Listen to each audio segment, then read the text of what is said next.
तो देखो, stranger things series आने के बाद इस सीरीज की सबसे बड़ी मिस्ट्री ये थी कि जो अपसाइड डाउन है ये आखिर चीज क्या है, ये इसको किसने बनाया, ये एग्जिस्टेंस में कैसे आया। और अब जबकि स्ट्रेंजर थिंग्स सीजन 5 का वॉल्यूम 2 हमारे मुंह को फेंक के मार दिया गया है, तो भाई इससे हमें अपसाइड डाउन के बारे में काफी सारा एक्सप्लेनेशन मिल चुका है। तो आज अपन इसी के बारे में बात करेंगे कि आखिर ये अपसाइड डाउन एग्जिस्टेंस में कैसे आया, ये किसने बनाया। स्ट्रेंजर थिंग की एक्सपेंडेड लोर के मुताबिक जो पहला ह्यूमन अपसाइड डाउन से कॉन्टेक्ट में आया था वो बिल वायर्स नहीं था, बल्कि 1943 में एक एक्सपेरिमेंट हुआ था जिसमें यूएसएस एल्ड्रिज नाम का एक मिलिट्री शिप टेस्ट के दौरान उस डायमेंशन, जिसको कि पहले डायमेंशन एक्स बोला जा रहा था, उसमें स्लिप कर गया था। और सीजन 5 में इसी डायमेंशन को द एवेस या फिर काली दुनिया कहा गया है। और इस एक्सीडेंट की वजह से कुछ क्रू मेंबर्स मर गए थे, कुछ क्रू मेंबर्स फ्यूज हो गए थे। और इस एक्सीडेंट से सिर्फ एक ही इंसान वापस आ पाया था, जो कोई और नहीं बल्कि डॉक्टर मार्टिन ब्रेनर का फादर था। और फिर उसने अपने बेटे को इस डायमेंशन के बारे में, इस डायमेंशन में होने वाली खतरनाक घटनाओं के बारे में, हॉरर्स के बारे में बताया। डॉक्टर ब्रेनर के फादर का ट्रॉमा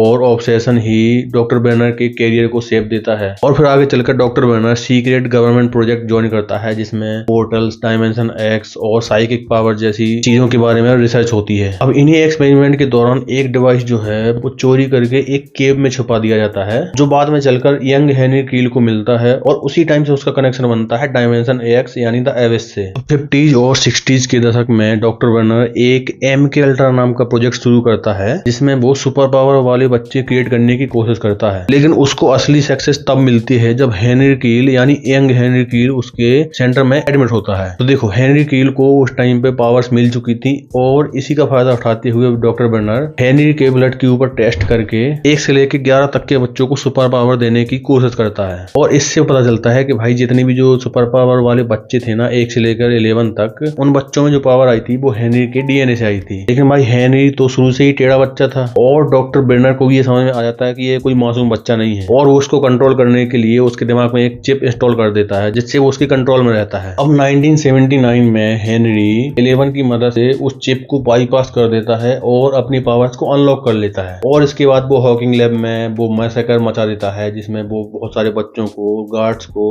और स्टाफ को मार देता है। शुरुआत में छोटी 11 को लगता है कि भाई ये सब उसकी वजह से हुआ है, लेकिन बाद में उसको रियलाइज होता है कि भाई इसमें उसकी कोई गलती नहीं थी, बल्कि हेनरी ने उसको मैनिपुलेट करके उससे ये सब करवाया था। और फिर जब 11 हेनरी को रिजेक्ट करती है तो भाई वो उसको मारने की कोशिश करता है। और फिर यहीं से शुरू होती है हेनरी और 11 की एक अल्टीमेट दुश्मनी। और इसके बाद 11 अपने डर, फियर और इमोशन को चैनल करके एक ऐसी एनर्जी वेव क्रिएट करती है जो लिटरली हेनरी के फ्लैश को टीयर डाउन कर देती है। और इसी फाइट के दौरान 11 अनजाने में एक ऐसा गेट खोल देती है जो एक ऐसा बॉम्ब होल क्रिएट करती है जो द एवेस यानी कि काली दुनिया से कनेक्ट हो जाता है। और फिर 11 अपनी शक्तियों का यूज करके हेनरी को गेट के थ्रू उस डायमेंशन एक्स में फेंक देती है। और यही वो पहला मोमेंट था जब अपसाइड डाउन का क्रिएशन होता है। हेनरी जब इस एलियन रियल्म में गिरता है तो इनिशियली ये दुनिया एक रॉ, स्टॉर्मी, रेड टिंग्ड वेस्टलैंड जैसी होती है। इसको बाद में द एवेस या फिर डायमेंशन एक्स बोला जाता है। और यहाँ पर छोटे छोटे पार्टिकल्स हवा में तैरते रहते हैं। डफर ब्रदर्स और रिसेंट इंटरव्यूज के अकॉर्डिंग अपसाइड डाउन एक तरह का डायमेंशन ब्रिज है